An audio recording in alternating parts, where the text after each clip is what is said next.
So, within gender, we almost started like self, what are our own thought processes or mindsets, what are our communities' thought processes, mindsets, and what are the prevailing situations and the lack of resources or opportunities that are available for women in our state. And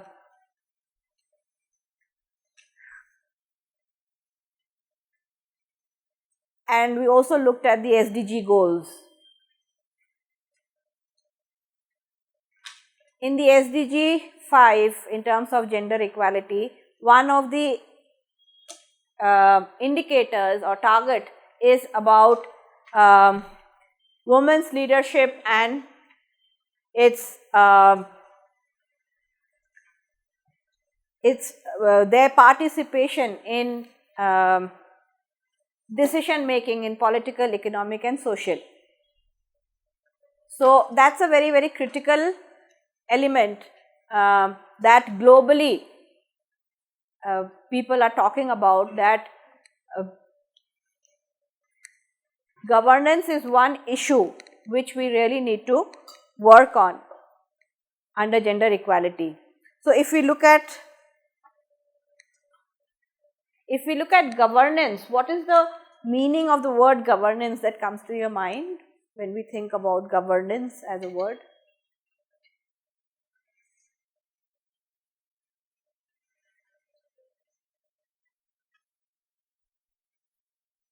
Anyone?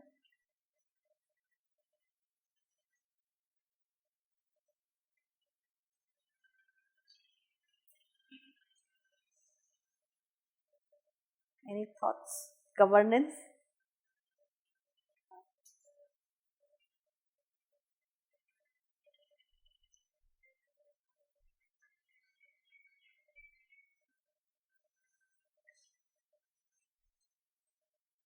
So, if you look, it is the process of making and enforcing decisions within an organization, society or even family, who is governing. It is a process of interaction through law, social norms, power, either social or political, or the language as structured in communication of an organization, society or over a social system. And it could be, like I said, family, group, could be formal, informal organization, territory. So, even within an organization you have governance, no? We have our own policies as an institution, the schools have governing bodies, no? So, anything that is governing something is the governance, which is basically the policy making body. It is the process of choosing the right course among the actors involved in a collective problem that leads to the creation, enforcement or production of acceptable conduct in a social order. So, it is about creating policies, or if there is a problem in a collective problem, bringing all the actors together and choosing the right course of action. So, any time that there is a problem, this governing body is actually supposed to take the initiative to solve the problem. So, that is what it is about, governance. Now, when we talk about governance or politics, the first thing is what? Voting, right? And we think that voting has always been there. Has voting always been there? Yeah?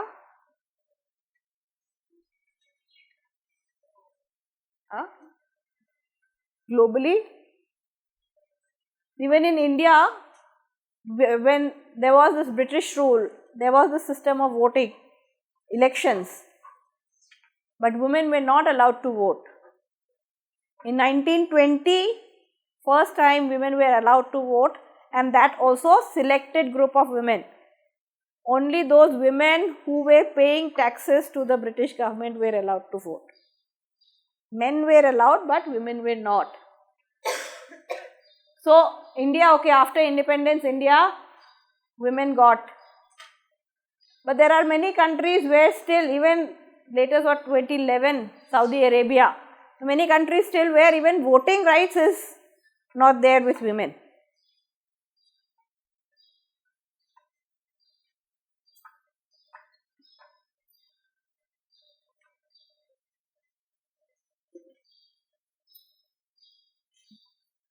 But in India, things have been more progressive for that matter, and since independence, women had the equal rights to voting, but the option of going out and voting, there was a very, very low percentage. Even today, the percentage of women voting is low as compared to men, but is much, much higher than earlier times. But what is also important is that women standing for elections was much lower.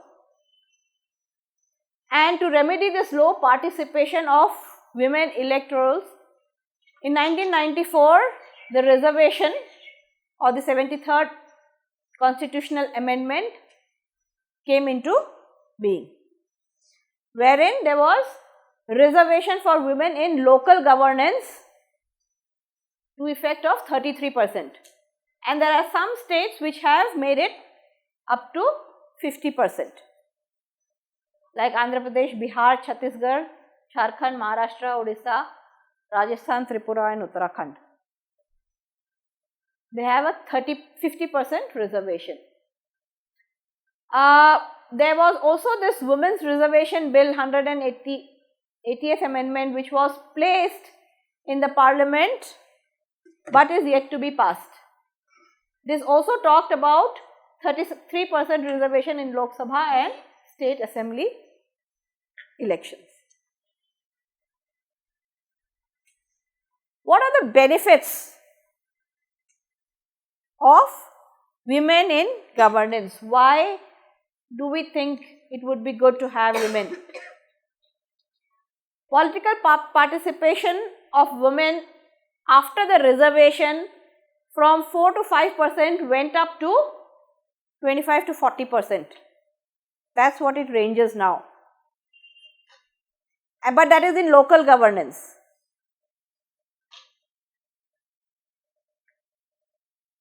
Millions of women have got this opportunity to serve as leaders in their local government, where there is this Panchayati Raj system, not in the 6 scheduled areas, but in the Panchayati Raj systems. But even in the scheduled areas, there is, the states have brought out their own systems of replicating the local governance, and like in the areas where we work, in the Bodo areas, which is also a scheduled area because there is a large population of a tribal population.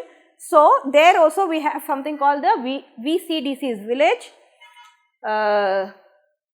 Council for Development Committee.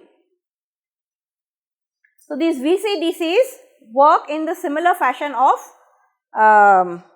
panchayats and are having all those and work in the same. So, all scheduled areas in Assam have this system of having village committees, and there also reservation is being mandated.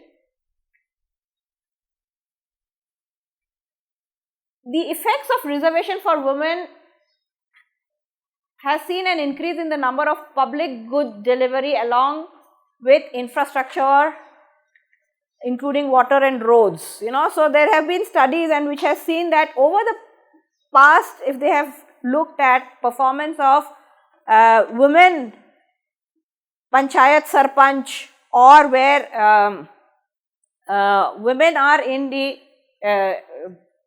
leadership in the panchayats, there the delivery has been slightly better off than where they are being able to perform better, especially in terms of delivery of public goods and infrastructure. The most significant benefit of having women also is that it was seen that men generally in the plans, they have to make village development plans every year, and in the village development plan where they were men, they normally prioritize roads, irrigation, education, water. But where there were women leadership, welfare issues such as violence against women, child care, maternal health, education, water and sanitation were also being placed more in the plan. Because women had more sensitivities towards the issues that were within the homes and families, and while men are more into the market, infrastructure and building economy.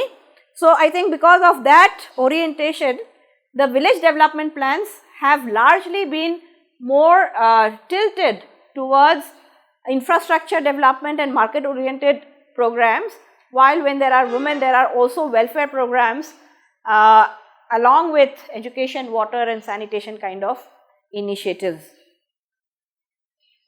Some of the challenges that are there for women in politics and governance is, one of the concerns which has always been raised is the concern of reserving seats for women, which over the time has now been far more systematized. The issue of training has become an increasing concern for preparing women for roles in these leadership positions. Women themselves are not prepared to take on the leadership positions. So, there is a lot of hesitation or fear, or also after they become, there is a difficulty in performing because they have not been trained and they are not oriented to take on leadership positions. Family plays a significant role in women's participation in governance. The family support is very, very important when women start taking on leadership positions. It is true for any position, whether even if it's a job or anything, but especially when it comes to such positions, it becomes far, far more important. There have also been concerns over women as proxies for male family members. So, there is a lot of this thing where, especially in local governance, that we see even in Assam, is that the women are just in name, everything is done by the husband or the male of the family, and their name is just given, but everything else, decisions. They're called pradhan patis. Husband for Yeah. Even when you go for having meetings with them, it will be the husband who attends, and only when you say that we want to meet the actual sarpanch who is a signatory, that's when they sometimes come and talk. And then the other challenge which normally is being talked, and this is again a global thing which is being talked, is women globally are less in governance and politics because of the work hours, safety and security concerns. So, this is something which has been created in a way like what Jenny was saying earlier. Whenever you have women, you need to understand the flexibility given the other roles that a women have to play. Like a game had to be stopped for breastfeeding. We have seen it had gone viral, which Prime Minister breastfed her baby in the parliament. Was it New Zealand, I think? Yeah, she took her baby and she breastfed her baby in the parliament. So, these are concerns. There are always times when people say politicians do meetings after midnight. That's when the deals happen. So, how will a woman do meetings after midnight? But should that be the norm is the question we ask. Why should an official deal be happening at midnight only? Can it not happen during work hours or maybe a little beyond work hours? So, these are the things which are challenges, but these are the things which we really need to think about, and also the safety and security concerns are often issues that are raised as challenges why women are not in the foray for politics or are deterred from getting into this whole thing.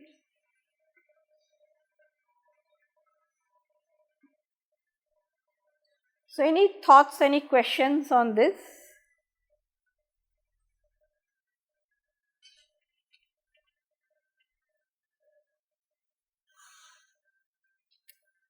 If not, we'll do a small exercise, Jenny. Let's do a small exercise. Okay, over here. We want to break into two groups. Okay, all of you. One group that side, one group this side. We want to look at, let's look at the governance structure here in Meghalaya.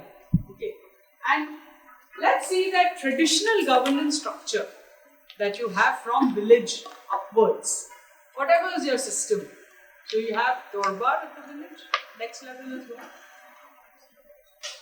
Whatever the group can decide, and you all decide, you have to map it out. Okay, whatever is your traditional system of governance, go from village level, go upwards. And similarly, the next group has to look at the state level of governance. So the official governance system from the village upwards is what? Map that out. What I want you all to do is look at two things. First, you map out the system. What is the system? How are women's participation in that system?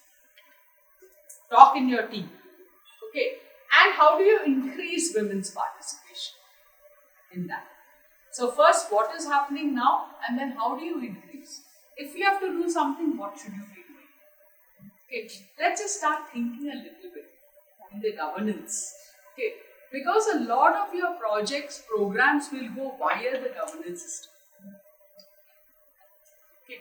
A lot of your decision making of changing things will also go via the governance system. So let's just see.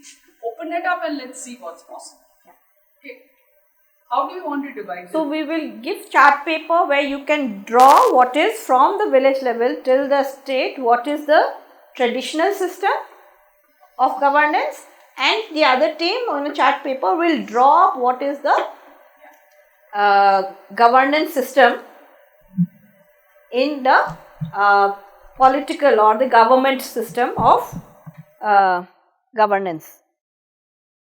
And what you also need to draw in that or state in that chart is what is the current role of women, and if we are to increase, what could be the things that should be done to be or could be done, or suggestions that should be made. Should we do 1, 2, 1, 2? Yeah. Just call out 1, 1.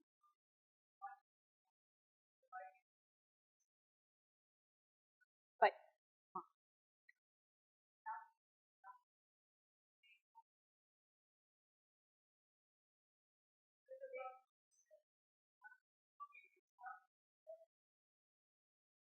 Ma'am, yeah, 2.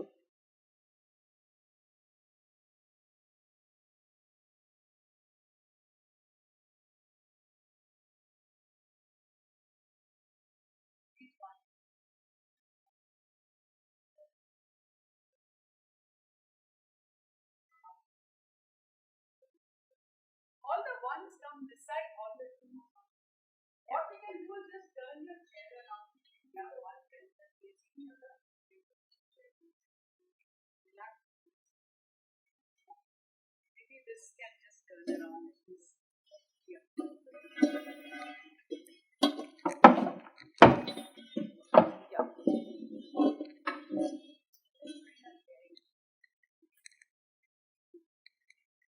You can. All the 1s come this side, all the 2s come. Just turn.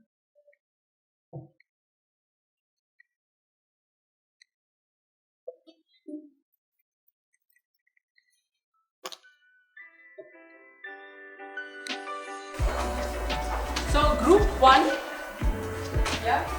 Group 1, we will look at the traditional systems of governance from the village level upwards. What are your various systems of governing? Okay. Who runs what, who makes decisions for people, and you will look at the state. Okay, the state level systems of governance. Yeah, in fact,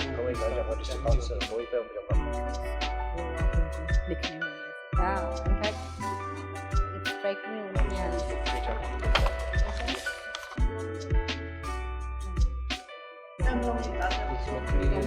family.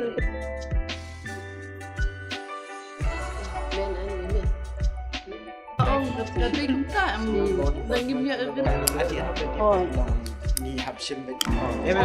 talk about what do you think can be done.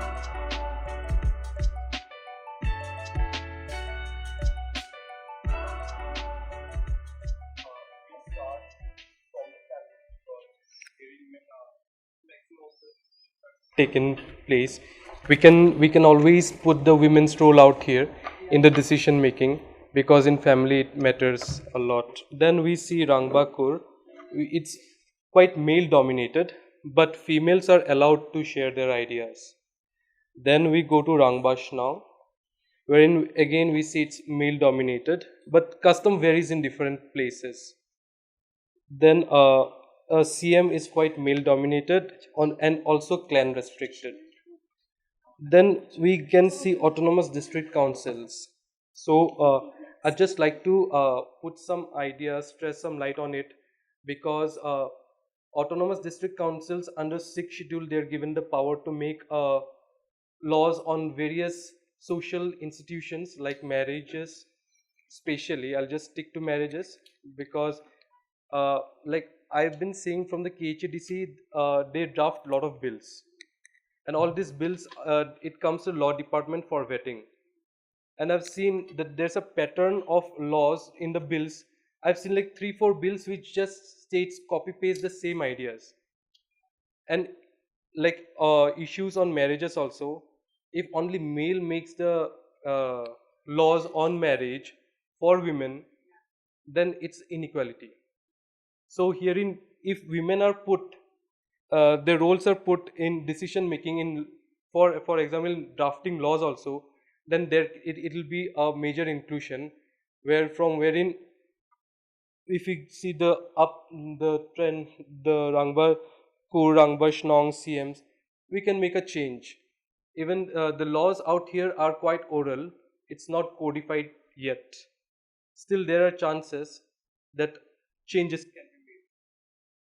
Then from here we see DCS office, DC office, Commissioner of Division, Chief Secretary and Chief Minister. There's role of women present. Only in the traditional setup, there the women's role is quite restrained and limited. So it can be changed.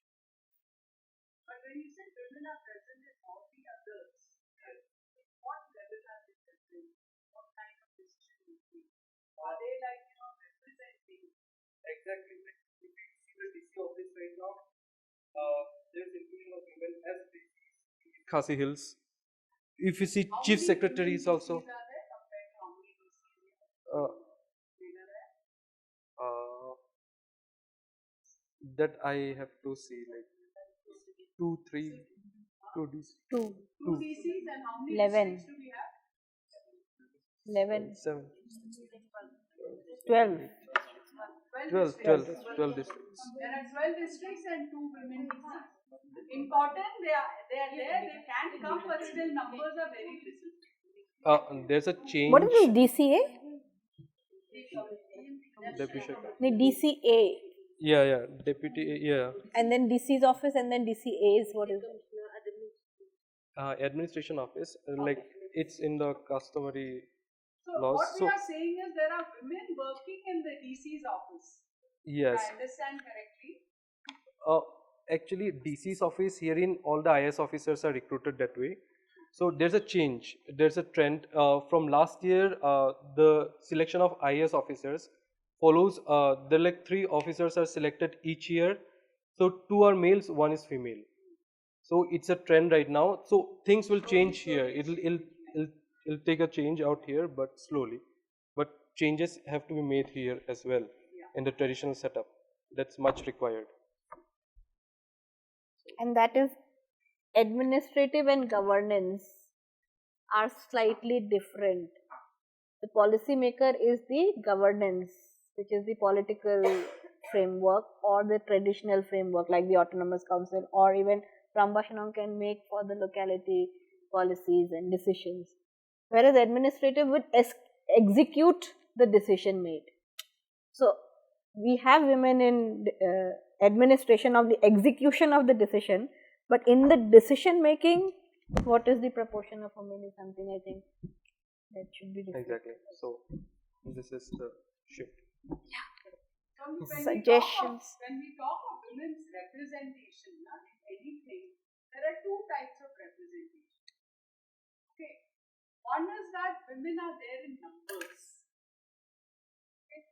And the other one is that women actually take on those roles and responsibilities that make a difference. Yeah. So therefore, whenever we talk of women being where, look at both. They are also required in numbers, but very, very required in which position of power, that they're able to make a difference. Like what you're saying, marriage laws, separation laws, if only men make it for women, it will be different. No, women also make it for women. Now, so both have to come together and make it, because marriage is not just man. No? Women are very much part of that. So therefore, how do you come together? So who makes the law for whom? And who is representing whom? That's very important. That's why this whole thing of your traditional governance, if there are no women at all in it, then there's something seriously wrong. Like, I'll give you an example. Recently, I was here somewhere in Meghalaya, and here what happened was there was a group of women wanting to start literacy classes. They wanted to learn to read and write. Very, very interior village. And so we were having tea in a tea shop. And so this group of women met this person who's from this organization working in those villages. And they said, we want to start literacy classes. Very excited these women were. They were like around 12 or 13 of them. They were all ready. They said they decided the place, they decided everything. But then this person said, we'll have to get permission from the Dorbar. Okay. So, because earlier they had started classes and the Dorbar stopped it. So, unless permission is given by the Dorbar, even women wanting to learn, okay, start a literacy class, even something like that, you need permission. Now, Dorbar is usually whom? Okay, so a lot of the men in it. So, therefore, like, the question comes that who makes decisions and what level? Okay, so that's why it's important. First, we have the family unit, and then the clan. Then at the same level, we have the hima, which is your aims, and then we have the village Rangbachnong, and then the Rangbadangs. And finally, we have at a separate level the autonomous district councils. They all do not work in tandem. They don't work in tandem. So sometimes the ADCs makes rules for aims and himas. And sometimes they have their own, these himas have their own laws also. Not codified, as they have said, but then they have their own laws and systems also. So that's why. And then they have the himas also have no authority over the clans. So that's why we have these three systems working in parallels. Just one query. Like what they were saying is ADC would make rules Laws, for councils? Yeah, for the councils also. ADCs are the autonomous district councils. Yeah. So they make for the himas. For the himas and the Darbar Shillongs follow that. Yeah. Okay. But then not all the laws also are by the himas. They have their own laws also. They have additional to that, their own. That's right. So we have representation. So in the family unit, there's husband, wife, family, and so equal decision making. 50-50. Then at the clan, we say 50-50 because though in the clan it's mostly male dominated, but the elders of the clan will always listen to the wife, who has, like what we said earlier, the male heads will sit in the living room and decide, but then the decision, the debate and everything has already been happening in the kitchen. So obviously, it might not be apparent in the front, but then the decision making is 50-50. But in the formal system, they formal don't come in. No, they don't. In clan meetings, women are not there, even in clan meetings. But they have. If it's a plan decision making, the ones who will talk formally will be the men. But the decision before they come up to that decision, in the kitchen there's always been a debate. But the debate that is happening at that point of time could be different from what was happening earlier in the kitchen with individual. She would talk with his. So then there's a planned meeting. It must have been the subject already circulated, talked about before, discussed. So this subject will take it up for plan. So it happens that decision will be in the kitchen, the talk will be the debates, everything in the kitchen. When I say kitchen, I don't usually mean the kitchen. Yeah, but it's Right, happening so in the and then community. family among level, women folk. at the Let's just put it individual women family folk. level. Informally, yeah. So that the final decision from there is taken to the city board. So let's try and understand this. Supposing there is this clan system, okay? I'm just saying, is there also a parallel than women clan system? This is right. So, Because the clan, you have to take into consideration because matrilineal. So Yeah. clan system will not be from the father side and all that. So let's say something happened in a unit. Let's say of the mother. So they'll take it to the clan. The clan will consist of relatives of the mother only, not of the father. So why can't the mothers be part of the clan then? I mean, like part of They the. are only part of the clan. But why?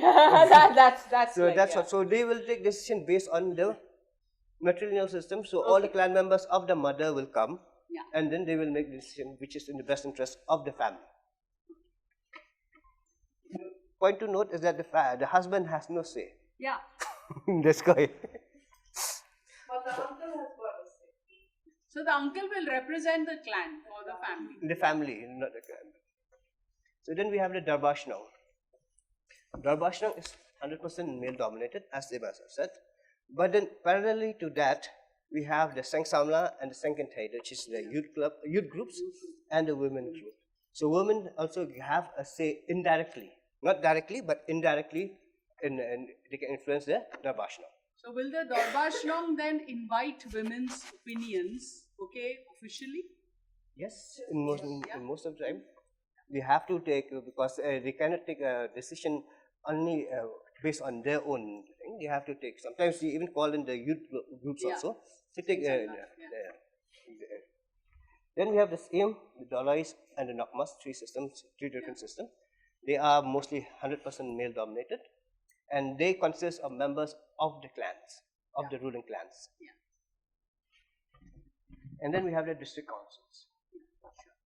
The district councils again now is depending on the votes of the.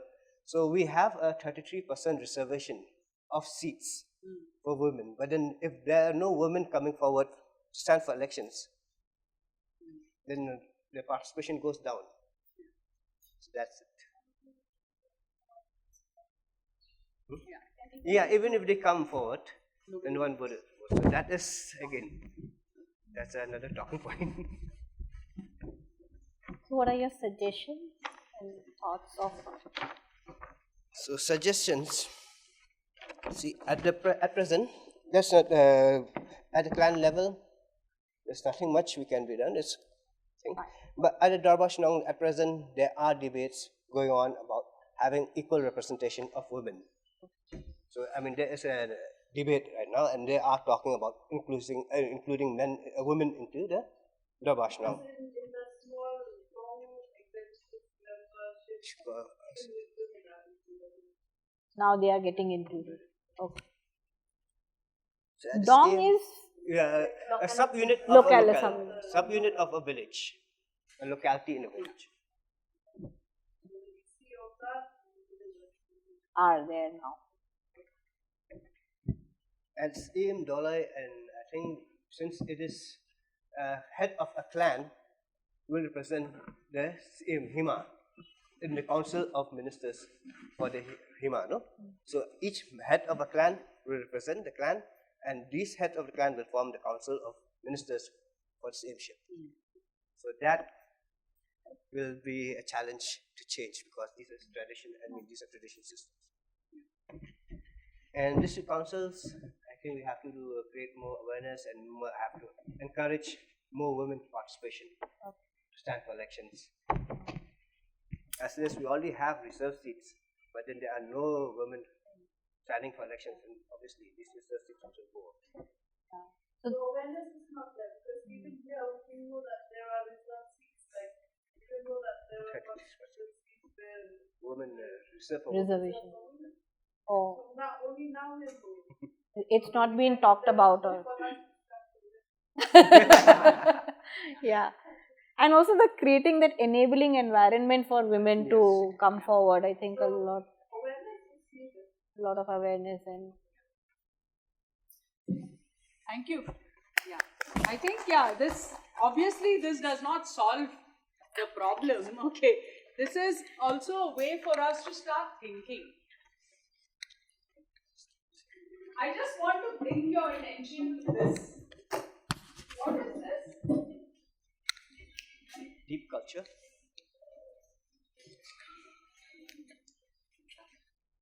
This is the framework that I've just put up here, the framework that I spoke about earlier. And all of you said that at the traditional level will be where? This level? Yeah? And now you can understand why it is so difficult to change. Because it is at this level. This is the level where a lot of people think in a particular way and informally. Yeah? So therefore you don't need codification. Because it is not codified and many people believe it, that's why it is deep culture. But deep culture doesn't mean everything about that culture is right. Okay? And many things are also changing. Deep culture can also change. Okay? And when deep culture slowly, like now you become slightly more conscious, if many more people start becoming conscious, there are policies for making a change formally. Like supposing your ADC starts making some policy for changing things at the traditional structure level, then probably you'll have women coming in here. Okay. So therefore, whenever one starts thinking change, we'll have to think a little deeply and differently. Okay. So therefore, what you were also saying, some of you mentioned that women don't stand for elections, and even if they stand, they don't win. So there are two things. One is the supply is not there of candidates, and there are no winning candidates, therefore there is no demand. So who is going to break that chicken and egg situation? Okay, so therefore this is also a very important part to work with. Not enough to just say 33% reservation for women, but women has to get ready, to take that 33%. And people have to be willing to vote. Yeah, and second, people have to be willing to put bet on them and vote on them. So therefore, this consciousness of mindset is voter education and also candidate education. You have to develop a pipeline of candidates. For us, we have worked almost 15-20 years. Our women from our self-help groups are now in political parties. But it's taken that much time to get them ready. It's also taken time for the political party and the government in power to give the 33% reservation. In BTC, we didn't have because we don't come under panchayat. We are an autonomous council. But recently, our new government this time has announced a 33% seat for women. But there are no women available, right, to take that 33%. So therefore, women also must be available. So therefore, this consciousness mindset change. Okay? You're understanding how it's all linked? Yeah. And also something that we talked yesterday was in terms of with time and circumstantial changes, roles change of men and women, and in the consciousness and mindset change is happening over time. So, I think with that also the stereotypes or cultural norms also change. So, I think that is also very important that we think about and discuss, because there is a shift, like the Darbar system and other things, when it was created, perhaps that was the best option, but in today's context, when things are different, are there, and I think those are the debates which are also already happening and things are really looking into, but also being in key departments and things like that, also seeing that the government is responsible and answerable to the SDGs and other things which are talking about these issues. So, how do we look at making these shifts will be important.